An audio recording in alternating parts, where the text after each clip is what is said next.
उत्तराखंड के लिए एक बार फिर से बारिश और बर्फबारी का अलर्ट जारी किया गया। मौसम विभाग ने इसके लिए येलो अलर्ट जारी किया है और आज प्रदेश के कई इलाकों में बारिश और बर्फबारी का अनुमान है। मौसम विभाग के मुताबिक आज चमोली, उत्तरकाशी और टिहरी में तेज बारिश हो सकती है, जबकि ऊंचाई वाले इलाकों में जैसे कि बद्रीनाथ धाम, हेमकुंड साहिब, फूलों की घाटी और औली में स्नोफॉल हो सकता है।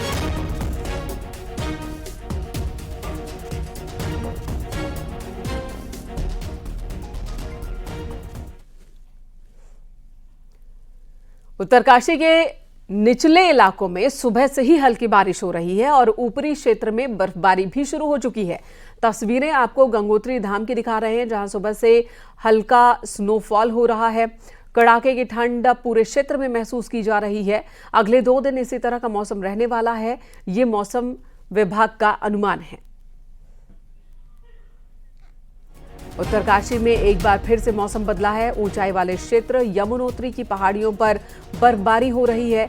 ये ताज़ा तस्वीरें हैं यमुनोत्री धाम क्षेत्र की, जहां स्नोफॉल हो रहा है। मौसम विभाग ने 28 फरवरी तक बर्फबारी का अलर्ट जारी किया है। वहीं पहाड़ों में बर्फबारी के बाद एक बार फिर कड़ाके की ठंड पड़ने लगी है।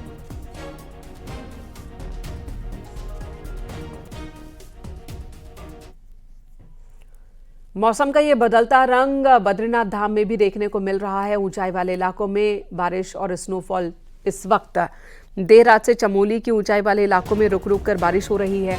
बद्रीनाथ धाम, हेमकुंड साहिब, फूलों की घाटी समेत विश्व प्रसिद्ध स्थल औली के ऊपरी इलाकों में स्नोफॉल हो रहा है।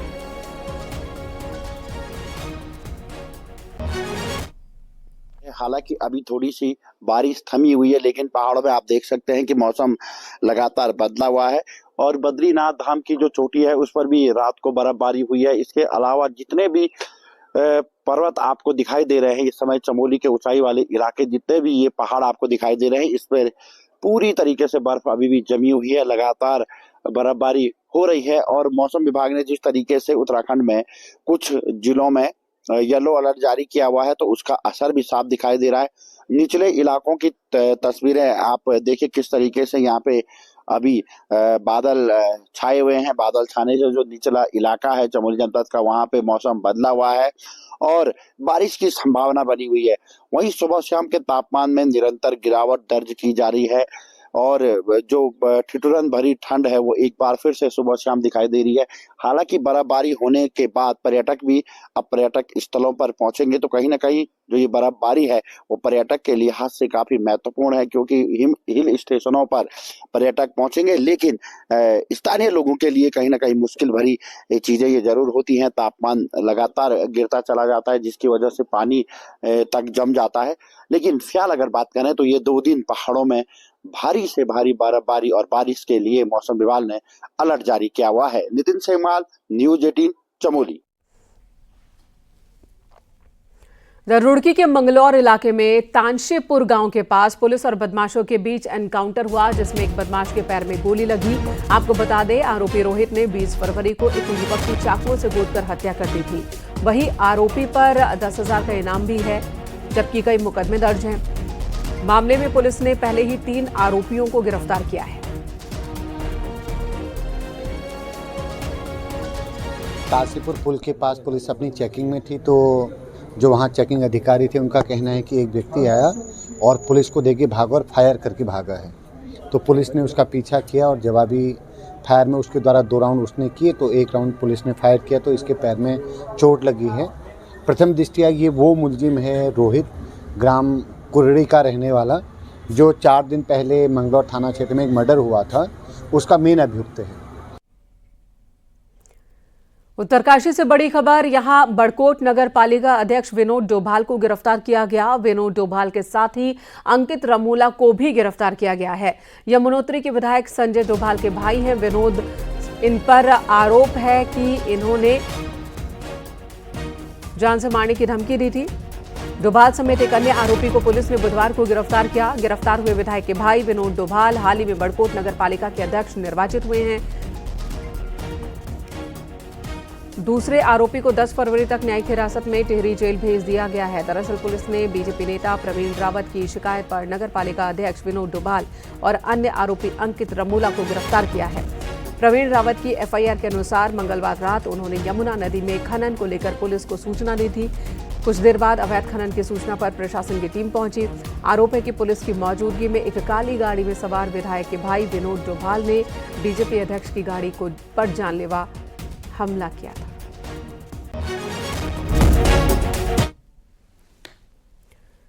महाशिवरात्रि के पावन पर्व पर केदारनाथ धाम के कपाट खुलने की तारीख घोषित कर दी गई। 2 मई को सुबह 7 बजे केदारनाथ धाम के कपाट खुलेंगे। पंच केदार गद्दे स्थल ऊखीमठ के ओमकारेश्वर मंदिर में शिवरात्रि के मौके पर विधि विधान से केदारनाथ धाम के कपाट खुलने की तारीख घोषित की गई। केदारनाथ रावल भीमा शंकर लिंग ने कपाट खुलने की तारीख का ऐलान किया। निर्धारित तिथि के मुताबिक 27 अप्रैल को ओमकारेश्वर मंदिर ऊखीमठ में भैरव पूजा का आयोजन होगा और इसके बाद बाबा केदार की डोली केदार धाम के लिए प्रस्थान कर जाएगी। बाबा केदार की डोली 28 अप्रैल को गुप्तकाशी, 29 अप्रैल को फाटा, 30 अप्रैल को गौरीकुंड पहुंचेगी और इसके बाद 1 मई को बाबा की डोली केदारनाथ धाम पहुंचेगी। 2 मई को सुबह 7 बजे केदारनाथ धाम के कपाट खोले जाएंगे और अब अगले 6 महीने यानी कि कपाट खुलने के बाद अगले 6 महीने चारधाम यात्रा के दौरान केदारनाथ धाम में ही बाबा केदार के दर्शन श्रद्धालु कर पाएंगे। आज भगवान के इस महापर्व के दिन तिथि घोषित हो गई है। 2 मई को भगवान श्री केदारनाथ जी के श्री मंगल कपाट खोल दिए जाएंगे। आज महाशिवरात्रि के महापर्व पर प्रातः काल में भगवान श्री केदारनाथ जी, श्री मधमेश्वर जी और श्री मधमेश्वर ओमकारेश्वर जी का जो दिव्य मंगल स्वरूप है उनका महाभिषेक किया गया। उसके बाद भगवान का दिव्य श्रृंगार किया गया। केदारनाथ धाम के कपाट खुलने की तारीख तय होने के साथ ही अब 4 धाम यात्रा के सभी धामों के कपाट खुलने की तारीख सबके सामने है। विश्व प्रसिद्ध केदारनाथ धाम के कपाट खुलने की तारीख महाशिवरात्रि के मौके पर घोषित की गई। मंदिर के कपाट 2 मई को खुलेंगे, तो वहीं बद्रीनाथ धाम के कपाट 4 मई को खुलेंगे। गंगोत्री और यमुनोत्री धाम के कपाट खुलने की तारीख पहले ही घोषित कर दी गई थी, जिसके मुताबिक इन दोनों ही धाम के कपाट 30 अप्रैल को अक्षय तृतीया के मौके पर खुलेंगे। हर साल शीतकाल में भारी बर्फबारी की वजह से 6 महीने के लिए 4 धाम यात्रा बंद रहती है। चारों धामों के कपाट बंद रहते हैं।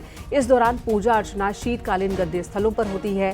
केदारनाथ की शीतकालीन पूजा ओमकारेश्वर मंदिर में होती है, तो बद्रीनाथ की पूजा जोशीमठ में और पांडुकेश्वर में होती है, जबकि मां यमुना की पूजा खरसाली और मां गंगा की पूजा शीतकालीन गद्दे स्थल मुखबा में होती है।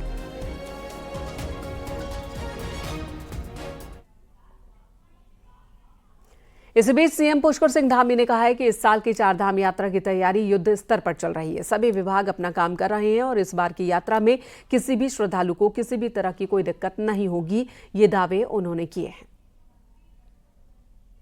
के कपाट खुल जाएंगे और भक्तों के दर्शन के लिए यात्रा प्रारंभ हो जाएगी। पिछले वर्ष जो यात्राओं के अनुभव हैं, यात्राओं में जो व्यवस्थाएं रही हैं, उन सभी व्यवस्थाओं की हमने पहले ही समीक्षा कर ली है और लगातार हम इस बार यात्रा की तैयारियों के लिए पहले से ही लगे हुए हैं। हमारे शासन के स्तर पर, प्रशासन के स्तर पर, जिला स्तर पर और सभी विभाग मिलकर यात्रा का अच्छा संयोजन करें, क्योंकि प्रत्येक वर्ष बाबा के भक्तों की संख्या बढ़ रही है, दर्शन करने वालों की संख्या बढ़ रही है। उसको ध्यान में रखते हुए सभी व्यवस्थाएं अभी से सुनिश्चित की जाएंगी। जहां भी जो काम अभी होने हैं उन सभी पर तेज गति से उनको करवाया जाएगा और बाबा की कृपा से यात्रा ऐतिहासिक होगी, सफल होगी, अच्छी होगी और सभी भक्तगण अपनी मनोकामना लेकर आएंगे। बाबा उन सब पर कृपा करेंगे। पहाड़ मैदान की बयानबाजी थमने का नाम ही नहीं ले रही। सियासत चमकाने के लिए कई नेता उछल उछल कर बयान दे रहे हैं, तो कई नेताओं के पुराने बयानों को खोद खोद कर निकाला जा रहा है। ऐसे ही एक बयान के लिए अब मंत्री सुबोध उनियाल भी ट्रोल हो रहे हैं।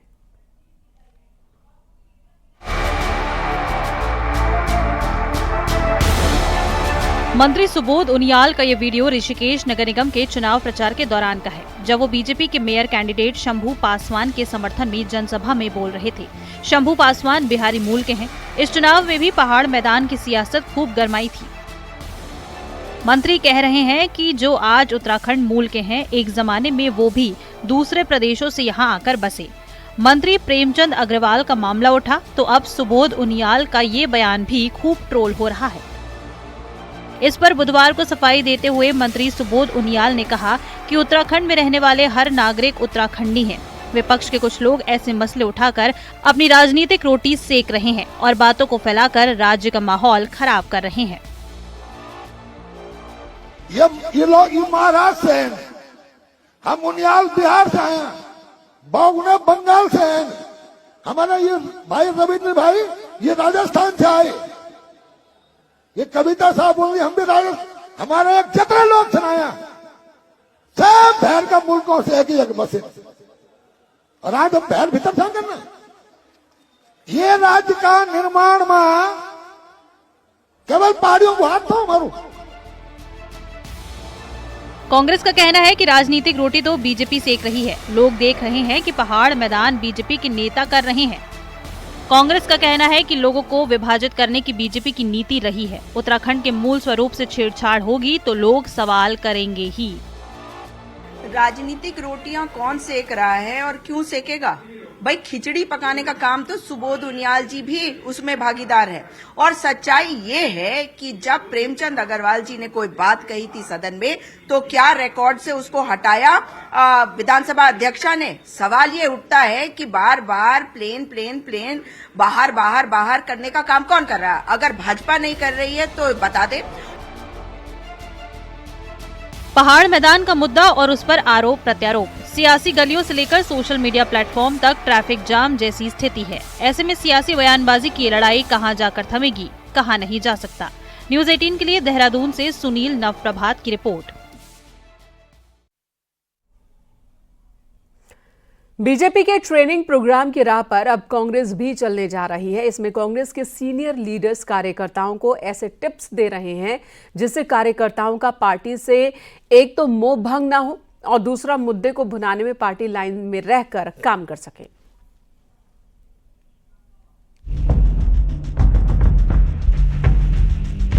इलेक्शन हो या सम्मेलन, बीजेपी का फंडा है कि वो अपने कार्यकर्ताओं को इंगेज रखने के लिए समय समय पर ट्रेनिंग प्रोग्राम चलाती रहती है, जिसका ही नतीजा है कि पार्टी कार्यकर्ता सोशल मीडिया से लेकर पार्टी मोर्चे पर एक्टिव रहता है। ऐसे में अब कांग्रेस को भी लगता है कि कार्यकर्ता को जोड़ने के लिए ट्रेनिंग कैंप जरूरी है और इसी कड़ी में कांग्रेस जिले से लेकर मंडल स्तर तक अपने कार्यकर्ताओं को ट्रेनिंग देने जा रही है। इसमें पार्टी की मजबूती पर काम करने के साथ साथ अलग अलग सुर में होने वाले आंदोलनों को करने की रीत नीति समझाई जाएगी। और ट्रेनिंग प्रोग्राम्स का हमेशा मकसद यही होता है कि जिस तरीके से पार्टी का जो कैडर है, कार्यकर्ता है, पदाधिकारी हैं, और क्योंकि हम विपक्ष में हैं और मेन विपक्ष में उत्तराखंड में हम हैं, तो हमें किस तरीके से अपनी बात को जनता तक पहुंचानी है। माननीय अध्यक्ष जी ने ये निर्णय लिया है कि इस तरीके का जो ट्रेनिंग कैंप है वो ऑर्गेनाइज कराएंगे। अब मार्च में होने वाले कांग्रेस के इस ट्रेनिंग कैंप पर बीजेपी को चुटकी लेने का मौका मिल गया है। कांग्रेस अनुशासन में रहने की आदी नहीं है और यही कारण है कि ऐसा एक माहौल देश के अंदर खड़ा हो गया है कि जो अनुशासित पार्टी सब लोग उसी दिशा की ओर आ रहे हैं और कांग्रेस के अधिकतर नेता भारतीय जनता पार्टी को आ रहे हैं। एक दिन ऐसा आएगा बड़े बड़े नेता भी बीजेपी के अंदर आएंगे। कांग्रेस ये तो समझ गई है कि उसे ग्राउंड लेवल पर काम करने की जरूरत है, इसलिए उसे अपने कार्यकर्ताओं को 2027 से पहले नए सिरे से तैयार करना है। न्यूज़ 18 के लिए देहरादून से भारती सकलानी की रिपोर्ट।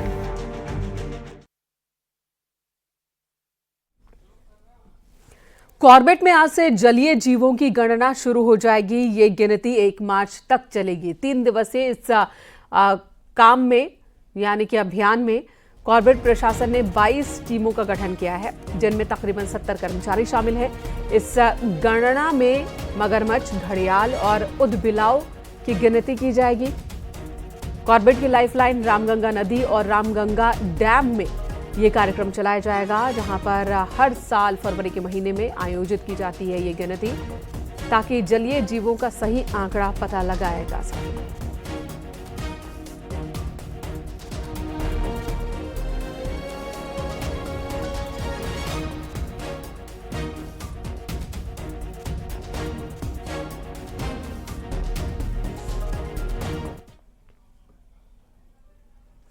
उत्तराखंड में 24 सालों में जंगली जानवरों के हमले में 1200 से ज्यादा लोग मारे गए तो 5000 से ज्यादा लोग जख्मी हुए। जंगली जानवरों के आतंक का ये सिलसिला अंतहीन होता देख अब सरकार भी अलर्ट है। खुद मुख्यमंत्री पुष्कर सिंह धामी ने ऐलान किया है कि इस पर ठोस नीति बनाई जाएगी। दिखाते हैं आपको इसी पर ये रिपोर्ट। संघर्ष जो जिस प्रकार से चलता है, तमाम प्रकार की जो हम विकास के काम करना चाहते हैं, संकल्प प्रस्तुत किया है। पूरी विधानसभा में इसकी चर्चा हुई है और इसको हम विधानसभा में चर्चा होने के बाद भारत सरकार में भी बात करने वाले हैं, जिससे कि आने वाले समय में इस चुनौती से भी हमको इसमें भी जो है हमको कहीं न कहीं सहायता मिले। मुख्यमंत्री पुष्कर सिंह धामी ने मंगलवार को कोटद्वार के दुगड्डा में आयोजित एक कार्यक्रम में ये ऐलान किया। सीएम ने कहा कि हमारे लोग सुरक्षित रहें, इसके लिए वन कानूनों में ही नहीं बल्कि जंगली जानवरों के मामले में भी समीक्षा कर कानून बनाई जाएगी। असल में पहाड़ से लेकर मैदान तक उत्तराखंड का कोई कोना ऐसा नहीं है जहां जंगली जानवरों का आतंक ना हो। हालत ये है कि कई इलाकों में गुलदार के हमलों के कारण स्कूल तक बंद करने पड़े हैं। बीते साल रिखड़ीखाल क्षेत्र में बाघ के हमले में 2 लोगों के मारे जाने के बाद विधायक दिलीप रावत ने मामले को विधानसभा में उठाया तो उन्हें पिथौरागढ़ से लेकर चमोली तक के विधायकों का जोरदार समर्थन भी मिला। मेरे द्वारा सदन में उठाया गया कि वन अधिनियम में संशोधन होना चाहिए और पहाड़ के परिप्रेक्ष्य में उसका संशोधन होना चाहिए। तो इसी बात को गंभीरता को देखते हुए माननीय मुख्यमंत्री जी ने उसका संज्ञान लिया, पूरी सरकार ने संज्ञान लिया और आश्वस्त किया है कि वो संशोधन के लिए जो है केंद्र सरकार पर दबाव बनाएंगे। वन विभाग सुबोध उनियाल का कहना है कि मानव वन्य जीव संघर्ष हमेशा से रहा है, लेकिन अब शहरीकरण के कारण मामले बढ़े हैं। बाघ, गुलदार, सुअर के साथ बंदरों ने पहाड़ों पर जीना मुहाल कर दिया है। अब हालांकि मंत्री इसे रोकने की कोशिश करने की बात कह रहे हैं। जिस तरह किस फसलों का भी नुकसान पहुंचा रहे थे तो बंदरों के बंध्याकरण पर भी हमने काम किया और मुझे अभी तक जो 1,15,000 के आसपास पिछले 10 सालों में जो बंध्याकरण हुआ उसमें 71,000 बंध्याकरण केवल 3 साल का। उत्तराखंड ने अगर राज्य स्तर पर वन कानूनों में संशोधन किया तो असम के बाद ऐसा करने वाला उत्तराखंड दूसरा राज्य बन जाएगा और ये अब बेहद जरूरी भी हो गया है, क्योंकि वन कानूनों के चलते जहां कई बार विकास योजनाएं प्रभावित हो रही हैं, तो जंगली जानवरों के आतंक से पहाड़ों में गाँव के गाँव खाली हो चुके हैं। कोटद्वार से अनुपम भारद्वाज के साथ देहरादून से सुनील नौप्रभात की रिपोर्ट। कॉर्बेट के ढिकाला जोन में वनराज इन दिनों अपने कुनबे के साथ अक्सर ही दिखाई दे रहे हैं और बाघों के दीदार कर सैलानी भी रोमांचित हो रहे हैं। ढिकाला में 3 बाघिनें अपने शावकों के साथ घूमती दिख रही हैं, जिसमें रामगंगा नदी पार वाली बाघिन यहां पारवाली के नाम से जानी जाती है, जबकि एक बाघिन पेड़वाली के नाम से जानी जा रही है। हालांकि इन दोनों बाघिनों के 3-3 शावक हैं, लेकिन वो इस समय कम ही नजर आ रहे हैं। तीसरी बाघिन तितली कभी कभार ही अपने बच्चों के साथ नजर आती है। अनुभव मतलब इसका शब्दों में बयान नहीं कर सकते कि कितनी अच्छी साइटिंग हुई है। आज सुबह देखे हमने पहले पार वाली के बच्चे, छोटी पारों के, और अभी शाम को मेल देखा। कुछ माह से ढिकाला में टाइगर की साइटिंग जो है वो बहुत उसमें इम्प्रूवमेंट हुआ है, क्योंकि वहाँ पर 2 फीमेल हैं, उनके अपने 3-3 कप्स हैं, कुछ और फीमेल और कुछ मेल्स हैं जो कि उस एरिया को अपना जिन्होंने अपना घर बनाया हुआ है वो है, तो उनकी रेगुलर साइटिंग उस पूरे क्षेत्र में हो रही है। आपने गुजरात में प्रधानमंत्री नरेंद्र मोदी के नाम से बने स्टेडियम के बारे में जरूर सुना होगा, लेकिन अब देवभूमि उत्तराखंड में प्रधानमंत्री मोदी के नाम से एक बिल्डिंग बनने जा रही है। आखिर क्या खासियत होगी इस बिल्डिंग की, दिखाते हैं आपको इस रिपोर्ट में।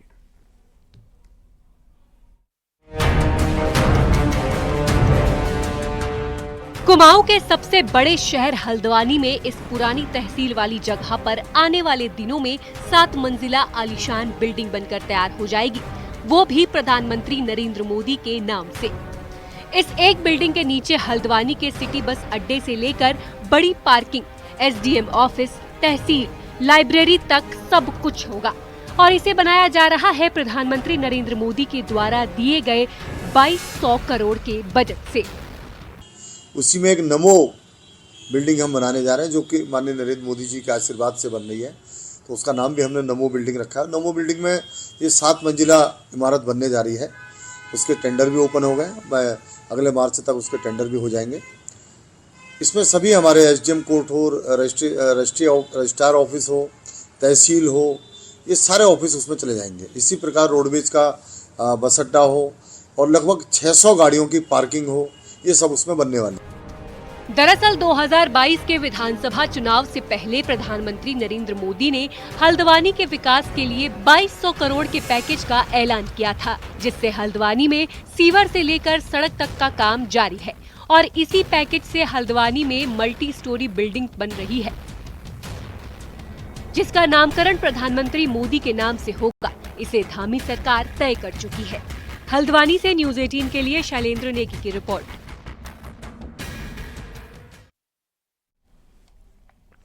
हरिद्वार में प्रशासन की लाख कोशिश के बाद भी चाइनीज मांझे का कहर रुकने का नाम नहीं ले रहा और अब तो बेजुबान भी इसका शिकार हो रहे हैं। रुड़की में सिविल लाइंस कोतवाली के जादूगर रोड पर एक चील फंसे होने की खबर मिली, जिसके बाद वन विभाग और फायर ब्रिगेड की टीम पहुंची। चाइनीज मांझे में फंसी चील को निकाला गया। 2 घंटे का वक्त लग गया चील का रेस्क्यू करने में। वन विभाग की टीम चील को इलाज के लिए लेकर गई।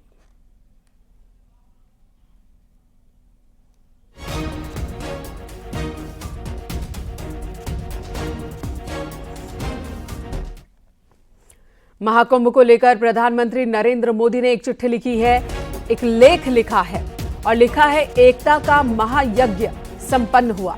जब एक राष्ट्र की चेतना जागृत होती है, जब वो सैकड़ों साल की गुलामी की मानसिकता के सारे बंधनों को तोड़कर खुली हवा में सांस लेने लगता है, तो ऐसा ही दृश्य उपस्थित होता है जैसा हमने 13 जनवरी के बाद से प्रयागराज में एकता के महाकुंभ में देखा। ये महाकुंभ एकता का महाकुंभ था, जहां 140 करोड़ देशवासियों की आस्था एक साथ एक समय में इस एक पर्व से आकर जुड़ गई थी। मां गंगा, यमुना, सरस्वती की त्रिवेणी हर श्रद्धालु को उमंग, ऊर्जा और विश्वास के भाव से भर रही थी। प्रयागराज में हुआ महाकुंभ का ये आयोजन आधुनिक युग के मैनेजमेंट प्रोफेशनल्स के लिए, प्लानिंग और पॉलिसी एक्सपर्ट्स के लिए नए सिरे से अध्ययन का विषय बना है। आज पूरे विश्व में इस तरह के विराट आयोजन की कोई दूसरा उदाहरण नहीं है, कोई तुलना नहीं है। ऐसा कोई दूसरा उदाहरण नहीं है। पूरी दुनिया हैरान है कि कैसे एक नदी के तट पर, त्रिवेणी संगम पर इतनी बड़ी संख्या में, करोड़ों की संख्या में लोग जुटे। इन करोड़ों लोगों को ना औपचारिक निमंत्रण था, ना ही किस समय पहुंचना है इसकी कोई पूर्व सूचना थी। बस लोग महाकुंभ चल पड़े और पवित्र संगम में डुबकी लगाकर धन्य हो गए।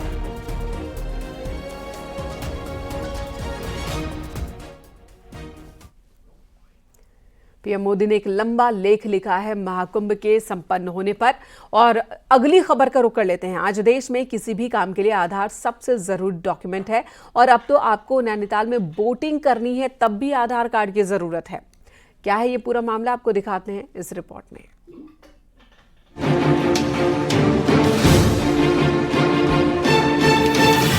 सरोवर नगरी की इस झील में जाने से पहले अपनी पहचान बतानी होगी। नैनीताल पालिका ने अब नैनी झील में बोटिंग के लिए पहचान पत्र जरूरी कर दिया है। नाव में जाने से पहले आधार कार्ड या फिर वोटर आईडी या फिर कोई ऐसा पहचान पत्र जो सरकारी हो वो देना जरूरी होगा। इतना ही नहीं बल्कि एक शपथ पत्र भी देना होगा कि वो पालिका द्वारा नाव संचालन के लिए बनाए नियमों का उल्लंघन नहीं करेंगे। देश भर से आने वाले पर्यटकों के लिए ये अनिवार्य होगा।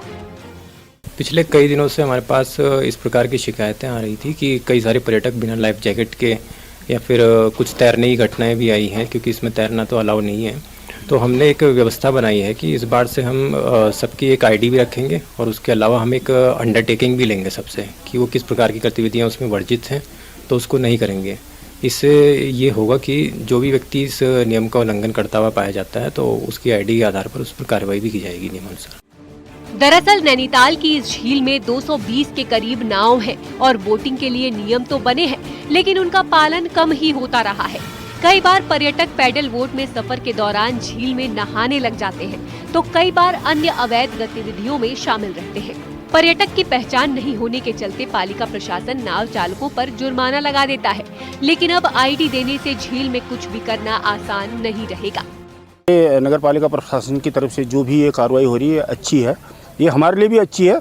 स्टैंडबाजी करना, अपने जान को जोखिम में डालना है और कहीं पे ऐसी घटना हो जाती है तो पूरा हमारा नैनीताल सिटी बदनाम होगा। हमारा लेक में ऐसा कोई घटना घटती है तो बड़ी इसकी जो है दूर दूर तक इसकी आवाज़ें जाती है कि यार नैनीताल लेक में ऐसी चीज़ हुई है करके। बहरहाल अगर आप नैनीताल में नाव का लुत्फ उठाने पहुंच रहे हैं तो आई कार्ड भी साथ लेकर आए। अगर आईडी नहीं दी और शपथ पत्र नहीं दिया तो आप नाव में नहीं बैठ सकेंगे। न्यूज़ 18 के लिए नैनीताल से वीरेंद्र बिष्ट की रिपोर्ट।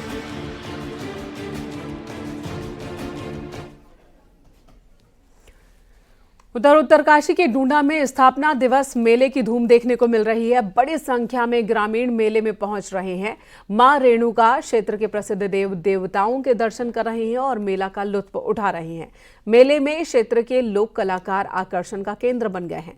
बाल कलाकार से लेकर ग्रामीण कलाकार अपनी आवाज से मेले में आकर्षण का केंद्र बने हुए हैं। गुरुवार का मेला का समापन हो जाएगा गुरुवार को, और इस मौके पर ग्रामीण देवी देवताओं का भी आशीर्वाद लेंगे।